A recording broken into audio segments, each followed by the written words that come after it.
ಇದು ನಮ್ಮ ಸೈನಿಕರದು ಶಕ್ತಿ ಹೇಗಿದೆ, ಯಾವ ಮಟ್ಟಕ್ಕೆ ಹೋಗಬಹುದು ಅನ್ನೋದು ಕಥೆ ಇದು. ಇದು ಪ್ರತಿ ಸಲ 3 ತಿಂಗಳಿಗೊಮ್ಮೆ ಆಗುವಂಥ ಕೆಲಸ ಅಂತ ಹೇಳ್ತಾರೆ. 15 ಸೈನಿಕರ ಒಂದು ತಂಡ ಒಬ್ಬ ಮೇಜರ್ ನೇತೃತ್ವದಲ್ಲಿ ಹಿಮಾಲಯದ ಗಿರಿಗೆ ಹೋಗಬೇಕು. 3 ತಿಂಗಳಿಗೊಮ್ಮೆ ಆಗಬೇಕಾದಂಥ ಕ್ರಿಯೆ ಇದು. ಒಂದು ತಂಡ ಮರಗಟ್ಟಿಸೋ ಚಳಿಯಲ್ಲಿ 3 ತಿಂಗಳು ಗಡಿ ಕಾಯಬೇಕು. ಆ 3 ತಿಂಗಳು ಮುಗಿದ ದಿವಸನೇ ಇನ್ನೊಂದು ತಂಡ ಬರುತ್ತೆ, ಇವ್ರನ್ನ ಬಿಡುಗಡೆ ಮಾಡ್ತಾರೆ. ಅವರು 3 ತಿಂಗಳು ಕೆಲಸ ಮಾಡಬೇಕು. ಈ ಮೇಲೆ ಇರ್ತಾರಲ್ಲ 3 ತಿಂಗಳು, ಅವ್ರು ಯಾವಾಗ ಬರ್ತಾರೋ ಅಂತ ಕಾಯ್ತಿರ್ತಾರೆ. -20, -30, -40 ಡಿಗ್ರಿಯಲ್ಲಿ ಪಾಪ ಅವ್ರು ಏನಾಗಿರ್ಬೇಕು ಕಲ್ಪನೆ ಮಾಡ್ಕೊಳ್ಳಿ. ಮರಳಿ ಊರಿಗೆ ತಮ್ಮ ಪರಿವಾರ ಹೋಗಿ ಭೇಟಿಯಾದ್ರೆ ಸಾಕು ಅನ್ನೋಂಥ ಕನಸು ಕೂಡ ಹೆಪ್ಪುಗಟ್ಟಿ ಹೋಗಿರುತ್ತೆ. ಅಲ್ಲಿ ಈ 15 ಜನ ಹೋದ್ರಲ್ಲ, ಮೇಲೆ ಹೋಗ್ಬೇಕಿನ್ನು ಇವರು. ಎಲ್ಲಿ ನೋಡಿದಲ್ಲಿ ಹಿಮ. ತಾವು ನೋಡಿದರೆ ಗೊತ್ತಿರುತ್ತೆ ಸ್ವಾಮಿ, ಅಲ್ಲೆಲ್ಲ ಬೇರೆ ಬಣ್ಣನೇ ಇಲ್ಲ, ಎಲ್ಲಿ ನೋಡಿದಲ್ಲಿ ಬಿಳಿ ಬಣ್ಣ. ಹಾಗಾಗಿ ಎರಚುವಂಥ ಮಳೆ ಹನಿ, ಚರ್ಮ ಕತ್ತರಿಸುವಂಥ ತೀಕ್ಷ್ಣ ಗಾಳಿ. ಮೇಲೆ ಹಾಕ್ಕೊಂಡಿರ್ತಾರೆ, ಗೌಸ್ ಹಾಕ್ಕೊಂಡಿರ್ತಾರೆ, ಆದರೆ ಕಿವಿ ಸಂದಿಲ್ ಸುಯ್ ಅಂತ ಗಾಳಿ ಬರುತ್ತಲ್ಲ, ಕಿವಿ ಕತ್ತರಿಸೋದಂಗೆ ಆಗ್ಬಿಡುತ್ತೆ. ಆಗ ಮೇಜರ್ಗೆ ಅನ್ನಿಸ್ತು, ಇಲ್ಲೆಲ್ಲಾದರೂ ಒಂದು ಕಪ್ ಬಿಸಿ ಬಿಸಿ ಚಹಾ ಸಕ್ಕರೆ ಎಷ್ಟು ಚೆನ್ನಾಗಿರ್ತದೆ ಅಂತ ಹುಡ್ಕಾಡ್ತಾ ಇದ್ದ. ಸೈನಿಕರು ಪಾಪ ಹೇಳಲ್ಲ ಬಾಯಿ ಬಿಟ್ಟು, ಮೇಜರ್ ಇದ್ದಾಗ ಹೆಂಗೆ ಹೇಳ್ತಾರೆ ಅವರು, ಅವ್ರಿಗೂ ಆಸೆ. ಮುಂದೆ ಹೋಗಿ ನೋಡಿದ ರಸ್ತೆ ಬದೇ ಒಂದು ಅಂಗಡಿ ಇದ್ದಂಗಿತ್ತು. ಆ ಮುಂದೆ ಬೆಂಚು ಗಿಂಚು ನೋಡಿದರೆ ಅದೊಂದೇನೋ ಚಹಾದ ಅಂಗಡಿ ಇರಬೇಕು ಅಂತ ಅನ್ನಿಸ್ತು. ಮಧ್ಯರಾತ್ರಿ ಆಗ್ಬಿಟ್ಟಿದೆ ಈಗಾಗಲೇ. ಹತ್ತಿರದಲ್ಲಿ ಯಾವ ಮನೆಗಳು ಇಲ್ಲ. ಅಲ್ಲೊಂದಿಲ್ಲೊಂದು ಮನೆ ಇದ್ದರೂ ಈ ರಾತ್ರಿ ಹೊಳೆಗೆ ತೊಂದರೆ ಕೊಡೋ ಸರಿನಾ? ಅದು ಉಗ್ರಗಾಮಿ ಹಾವಿ ಇದ್ದಾಗ, ತುಂಬ ಉಗ್ರಗಾಮಿಗಳ ಹಾವಳಿಯಲ್ಲಿ ಯಾರು ಬಾಗಿಲು ತೆಗಿತಾರೆ? ಸೈನಿಕರ ಮುಖ ನೋಡಿಕೊಂಡ್ರು. ಸರ್, ನಾವೇ ಚಹಾ ಮಾಡ್ಕೋಬೋದು ಸರ್, ಅಂಗಡಿ ಬಾಗಿಲ ತೆಗೆಯೋದಕ್ಕೆ ಪರ್ಮಿಷನ್ ಕೊಟ್ಟರೆ ಸಾಕು ನೀವು ಅಂದರು. ಮೇಜರ್ ಅಂದ, ಅಲ್ಲಪ್ಪ, ಕೀಲಿ ಮುರಿದು ಒಳಗೆ ನುಗ್ಗೋದು ನಮ್ಮ ಸೈನ್ಯದ ಘನತೆಗೆ ಸರಿಯಲ್ಲ ಇದು. ಆದರೂ ಸೈನಿಕರು ಬೈಕೆ ಬಿಡೋಕ್ಕಾಗತ್ತಾ? ಮರಗಟ್ಟು ಹೋಗಿದ್ದ ಮೈ, ಒಂಚೂರು ಚಹಾ ಸಿಕ್ಕರೆ ಚೆನ್ನಾಗಿರ್ತದೆ. ಒಂದು ಕ್ಷಣ ವಿಚಾರ ಮಾಡಿ, ಆಯಿತು ಬಾಗಿಲು ತೆಗೀರಿ ಅಂದ. ಅವ್ರು ಹೋಗಿ ಟಕ್ ಅಂತ ಕೀಲಿ ಮುರಿದ್ರು, ಒಳಗಡೆ ಹೋದರು. ಅವ್ರ ದೈವ ಚೆನ್ನಾಗಿತ್ತು, ಚಹಾ ಮಾಡೋ ಎಲ್ಲ ಸಲಕರಣೆಗಳಿದ್ವು ಅಲ್ಲಿ. ಗಟ್ಟಿ ಹಾಲು, ಕಂಡೆನ್ಸ್ಡ್ ಮಿಲ್ಕ್ ಇತ್ತು, ಚಹಾ ಪುಡಿ, ಸಕ್ಕರೆ, ನೀರು ಎಲ್ಲ ಭರ್ಜರಿ ಇತ್ತು. ಒಂದಿಷ್ಟು ಬಿಸ್ಕೆಟ್ ಪ್ಯಾಕೆಟು ಇತ್ತು. ಎಲ್ಲರೂ ಚೆನ್ನಾಗಿ ಚಹಾ ಮಾಡಿ ಕುಡಿದ್ರು, 2 ಕಪ್ ಕುಡಿದ್ರು, ಬಿಸ್ಕತ್ ತಿಂದರು. ಹುಮ್ಮಸ್ ಮರಳೆ ಬಂತು, ಹೋಗೋಣ ನಡೀರಿ ಅಂದರು. ಸೈನಿಕರು ಹೊರಟರು. ಆಗ ಮೇಜರ್ ಏನು ಮಾಡಿದ ಅಂತ, ಅವನ ಮನಸ್ಸಲ್ಲಿ ಒಂದು ಅಪರಾಧಿ ಭಾವ ಇದೆಯಲ್ಲ, ಯಾರ್ದು ಅಂಗಡಿ ದರೋಡೆಕೋರಂಗೆ ಬಾಗಿಲ ಮುರಿದು ಚಹಾ ಕುಡಿದೋ ಸರಿನಾ? ಅವನೇನು ಮಾಡಿದ, ತನ್ನ ಜೇಬಿನಿಂದ ₹1000 ನೋಟ್ ತೆಗೆದ. ಆಗ ₹1000 ಚಲಾವಣೆ ಇದ್ದಂಥ ಕಾಲ.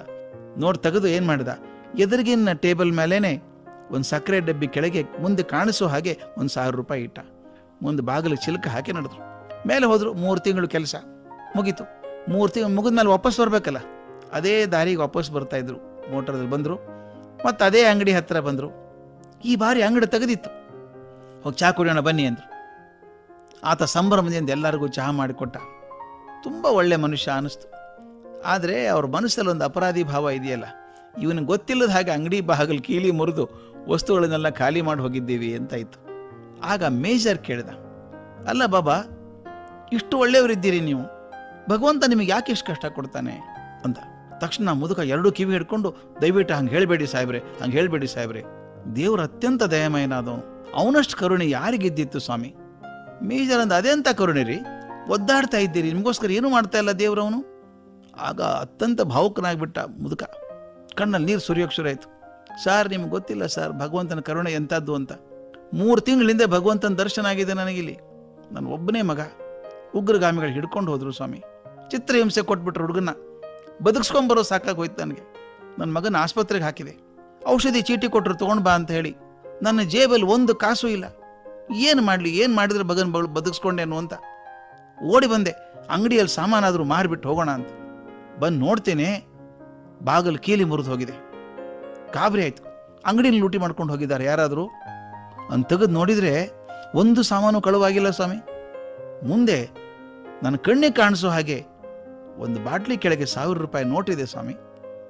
ನನ್ನ ಭಗವಂತ ನನಗಾಗಿ ಅಂಗಡಿಗೆ ಬಂದು ಕೀಲಿ ತೆಗೆದು ₹1000 ಇಟ್ಟು ನನ್ನ ಮಗನ ಜೀವ ಕಾಪಾಡಿಲ್ವಾ ಸ್ವಾಮಿ? ಇದು ಸಾಕಲ್ವಾ ಭಗವಂತನ ಕರುಣೆ ಸಾಕೋದಕ್ಕೆ? ಸೈನಿಕ ನೋಡ್ತಾ ಇದ್ದ ಇದನ್ನು. ದೇವ್ರು ಕೊಟ್ಟದ್ದಲ್ಲಯ್ಯ, ಮೇಜರ್ ಕೊಟ್ಟದ್ದು ಅಂತ ಹೇಳಬೇಕು ಅಂತ ಬಾಯಿ ತೆಗೆದ. ಆದರೆ ಮೇಜರ್ ಕಣ್ಸನ್ನೆ ಎಲ್ಲ ನಿಲ್ಲಿಸಿದ್ರು, ನಿಲ್ಲು ಮಾತಾಡಬೇಡ ಅಂಥೇಳಿ. ನಂತರ ಎದ್ದು ನಿಂತು ಆ ಮುದುಕ ಇದ್ನಲ್ಲ ಅಂಗಡಿಯವನು, ಅವನು ಬೆನ್ನು ತಟ್ಟಿ ಗಟ್ಟಿಯಾಗಿ ಅಪ್ಕೊಂಡ್ಬಿಟ್ರಂತೆ.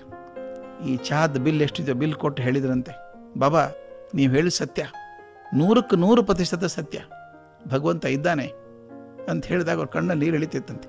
ಸೈನಿಕರೆಲ್ಲ ಕಂಡ್ರು ಅದನ್ನು. ದಯವಿಟ್ಟು ಗಮನಿಸಿ, ಭಗವಂತ ಯಾವ ರೂಪದಲ್ಲಿ ಬರ್ತಾನೋ ಹೇಳೋಕ್ಕೆ ಸಾಧ್ಯ ಇಲ್ಲ.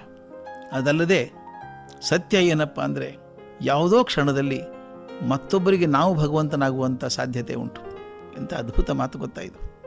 ಅದಕ್ಕೆ ಹೇಳ್ತಾರೆ, ಸಾಮಾನ್ಯ ರೂಪದಲ್ಲಿ ಸಂಸಾರಿ ವೇಷದಲ್ಲಿ ಸ್ವಾಮಿ ನಿನ್ನೆಡೆಗೆ ಬರಬಹುದು ವರ ನೀಡೆ, ಮಹಿಮೆ ಕಾಂಬೊಡೆ ನಿನಗೆ ಸಂಸ್ಕಾರವಿರಬೇಕು, ತಾಮಸಿಗೆ ವರವೆಲ್ಲಿ ಮಂಕುತಿಮ್ಮ. ಭಗವಂತ ಯಾವ ರೂಪದಲ್ಲಿ ಬರ್ತಾನೋ ಗೊತ್ತಿಲ್ಲ, ಅಥವಾ ನಿಮ್ಮನ್ನೇ ಭಗವಂತ ತನ್ನ ರೂಪದಲ್ಲಿ ಬೇರೆ ಕಡೆ ಕಳಿಸ್ತಾನೋ ಗೊತ್ತಿಲ್ಲ. ಅದು ನಾನು ಸಾಮಾನ್ಯವಾಗಿ ಹೇಳೋದುಂಟು. ನಮ್ಮೆಲ್ಲರಿಗೂ ಸ್ವಲ್ಪ ಕರುಣೆ, ಸ್ವಲ್ಪ ಪ್ರೀತಿ, ಸ್ವಲ್ಪ ಆದರ್ಶದಿಂದ ಭಗವಂತನಾಗುವಂಥ ಸಾಧ್ಯತೆ ಇದ್ದಾಗ ನಾವು ಯಾಕೆ ಮನುಷ್ಯರಾಗಿ ಉಳಿದಿದ್ದೀವಿ ಅಂತ. ಅಷ್ಟು ಮಾಡೋಕ್ಕಾಗಲ್ವೇ? ಈ ಕಥೆ ನನ್ನ ಭಾಳ ಮನಸ್ಸಿಗೆ ಮುಖ್ಯವಾದದ್ದು. ಆ ಮೇಜರ್ ಮನಸ್ಸನ್ನು ನೆನೆಸ್ಕೋಬೇಕು. ಆ ಮೇಜರ್ ಚಳಿಯಲ್ಲಿ ಬಂದಂಥ ಮನುಷ್ಯ ಭಗವಂತನಾಗಿದ್ದಾನೆ. ಇವತ್ತೆಲ್ಲ ಭಗವಂತರ ರೂಪದಲ್ಲಿ ಇಲ್ವಾ ನಮ್ಮನ್ನು? ನಾವು ಕಷ್ಟಪಡ್ತಿದ್ದಾರೆ. ಅದರಿಂದ ಅವರ ಪ್ರೀತಿಯಿಂದಾಗಿ, ಅವರ ತ್ಯಾಗದಿಂದಾಗಿ ನಾವು ಬದುಕೊಂಡಿದ್ದೇವೆ ಅನ್ನೋದನ್ನು ಮರಿಬಾರದು.